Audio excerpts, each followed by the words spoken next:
Ayun, no? 2 days video, mga brad.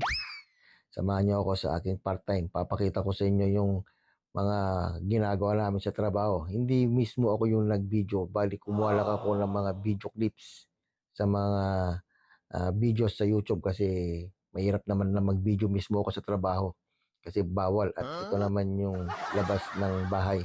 Medyo madilim pa pero hindi na siya ganoon kadilim compared nung mga nakarang araw. Tapos na naman ang isang buong araw na trabaho dito sa Canada. Yan, tapos na naman ang part-time natin. Uwi na tayo. At papakita ko naman sa inyo yung labas ng company. Yan, dagat dyan, nagyayelo na. Takban na ng yelo yung dagat at nanigas na. Noong mga nakarang araw kasi, napakalamig. Tapos nag-i-snow, kaya yan. Tapos ito naman yung napakaputik na paradahan namin pag umuulan. A few moments later. At bago tayo umuwi ng bahay, yan, igib muna tayo ng tubig. Dito kami nag-iigib, oh. Yan, meron kasing parang falls dyan na dumadalo yung tubig. Safe naman dito kasi dito sa Canada, malinis talaga ang tubig. Tapos, hindi lang naman ako yung nag-iigib dito, marami. Pati mga Canadian, dito rin kumukuha ng tubig. At halos lahat ng mga kasama ko, mga katrabaho ko dito sa Canada, dito rin nag-iigib ng tubig. Kasi yung isang galon na ganyan sa grocery store is $6.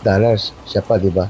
Pagbili ko na lang ng konting pangsahog yun, karne, baboy o ano pa man.